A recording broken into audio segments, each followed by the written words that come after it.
So, in what seems to be turning into a kind of an ongoing discussion about Mitt Romney's wealth, which seems to be the predominant topic of the campaign, that new hot topic seems to be his income tax returns. I admit that I'm confused about whether people really care on the one hand, or on the other hand, why the Romney campaign doesn't just get this over with and release the tax returns. This is a mystery to me on both counts. I just don't know how much people care, and I don't know why the Romney campaign doesn't seem to be able to put an end to it. I kind of wondered also whether people really care. I was on a train coming back to Washington the other day, just sort of talking to the woman who was sitting across from me, who seemed to be a genuine undecided voter, and she said, "Well, you know, it's really disturbing what happened this week." I said, "Well, what are you thinking of?" And she said, "Well, why hasn't he released his tax returns?" He said, "You know, this you've got to be transparent if you want to be president," which I was just sort of blown away of all the things that are going on. Somebody who's not that following the campaign that closely, this is what. So I think there are people who care, but the more important thing for the Obama campaign is that we're sitting here talking about Romney's tax returns, which is what they want us to be talking to. 8.1% unemployment. Exactly. Yeah, and I agree with that. And I think that when he hasn't released them, it allows the Obama campaign to fill the vacuum, to suggest, to hint that maybe he didn't pay any taxes in 2009. Not just a hint. Some people have actually come out and said, "Well, I bet it's because he didn't pay any taxes." In their ad, they say that. In their ad, they raise the question. What do the Romney people say about this? Well, they say he's not enthusiastic about releasing his tax returns. That's his answer. But whether he's enthusiastic or not, Republicans are starting to grow tired of this topic. They're tired of having to listen to this topic. So this week, Republicans started saying, "Please release your tax returns." And it's interesting because, of all people, Rick Perry predicted this during the primaries. Rick Perry said during a debate, "We don't want to be talking about this in the fall. We don't want to have to talk about, are we going to fire our nominee in September when we're unpleasantly surprised by what's in his tax returns." And so here we are in late July talking about this. And Rick Perry this week, not so helpfully, said, why doesn't a candidate should be transparent and release things like their tax returns? And when someone said, well, does that mean Mitt Romney should release his tax returns? Rick Perry said, oh, no, I meant Obama should release his college transcripts.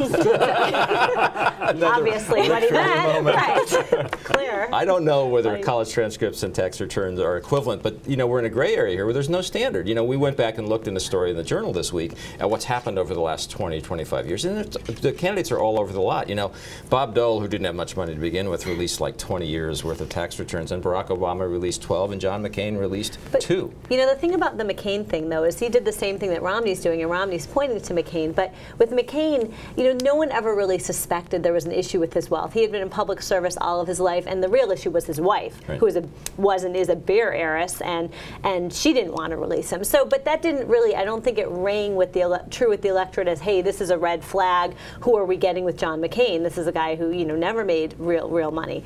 With Mitt Romney, it's different. There are all these questions, and so I don't think so. Even though he's pointing to McCain for the 2-year precedent, I think it's really a different situation. So it seems to me the danger in this for the Romney people is they look both untransparent and they let this drag on, and then finally release the tax returns in September, and then we have a whole new round of this conversation. But I think there's also a danger for the Obama people, because a lot of this does look as if it's like more class warfare and kind of resentment of the rich being produced as a campaign topic. And you spent some time in recent weeks out in Arapahoe, Colorado, talking to an interesting group of people, upper middle class voters, who were actually a pretty good audience for Obama. And the question is, are they kind of scared by this stuff? Right. It's an interesting question because this was an important group for Obama 4 years ago. He did well with upper middle class voters, and he's now talking about making the wealthy pay their fair share. He's talking about not extending the Bush tax cuts for people who make more than $250,000.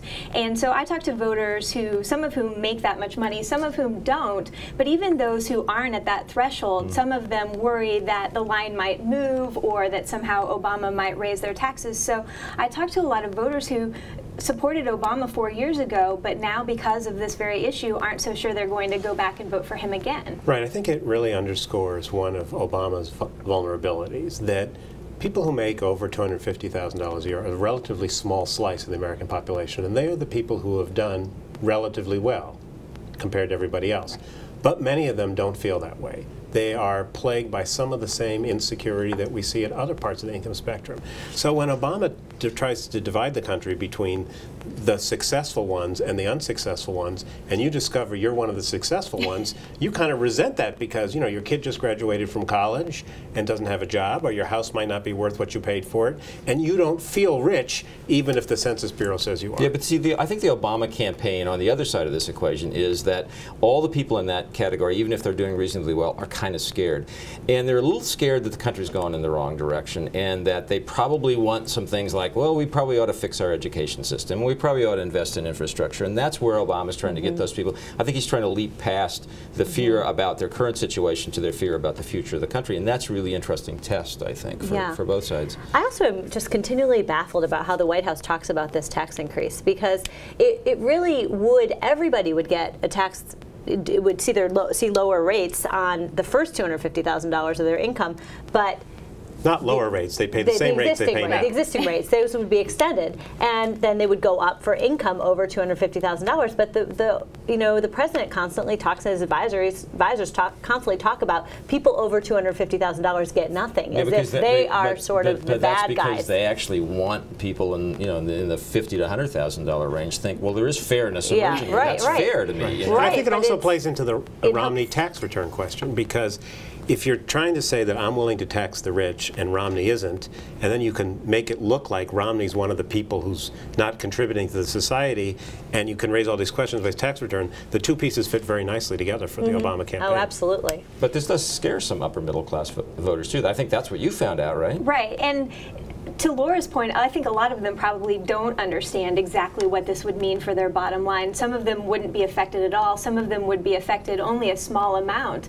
But they just hear this, you know, you should pay your fair share, and they say, I feel like I'm paying my fair share. Are they drawn to Romney as a result or not? Well, kind of by default. I mean, I asked a lot of people, I said, okay, well, what have you heard from Mitt Romney that you feel better about? And they said, well, I haven't heard a lot of specifics from Mitt Romney, but I just kind of have a sense that he would be would be better for my family's bottom line. See, this is the other thing that's happening, though. There's a kind of a vacuum opening up in this campaign. I think that because the Romney people aren't filling it, and the Obama folks are stepping in and they're creating issues. You know, tax returns, jobs, Bain, outsourcing, one by one, and they're controlling the playing field. I think the one downside risk for the Obama people, though, is that it looks pretty negative pretty early, and if they're the people who are seen as making it too nasty, that hurts the Obama brand name. Absolutely. A little bit. I mean, especially when you compare who Barack Obama was in 2008 to this uplifting figure that was going to unify the country and bring people together after historic divides, and and it's just so different this time. And I mean, they'll admit it's different. It's a different campaign, and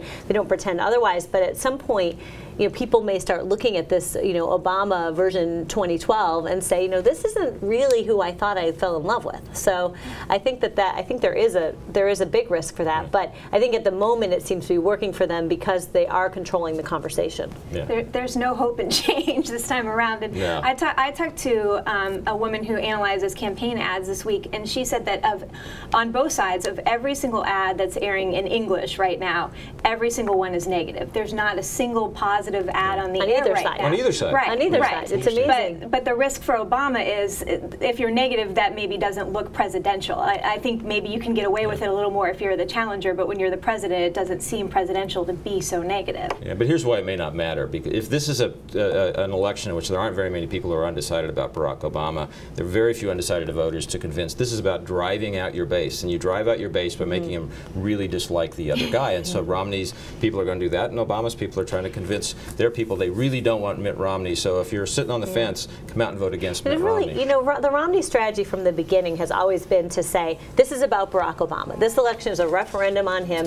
And it really, I'm almost besides the point. I'm a competent alternative, and I mean, they wouldn't put it that way, but that's essentially what they've been saying, is that I could do a better job. It's all about whether he has. But the more the campaign looks at him and offers scrutiny to what he's doing, the harder it is for him to make that case. And I'm curious. I don't know the answer whether the Romney people will feel they have to adjust and say that they're not going to just stick with their original plan, which is to just day after day talk about the Obama economy. So meantime, Hollywood swoops in to help the Obama people by producing a Batman movie in which the evil villain is named Bane. Why didn't you just kill me? Your punishment must be more severe. Coincidence or not? I'm sure that, you know, and the other guy is the Dark Knight. I mean, you can't make this stuff up. Look, I think it's fun, but you know, it's funny how the popular culture sometimes mixes with the campaign. There's a great scene in the movie that our colleague Joe Morgenstern describes in his review, where Catwoman whispers in the ear of Bruce Wayne and says, "How can people like you live so large? You, the 1%. This isn't going to go on forever." This brought to you by the DNC, I guess.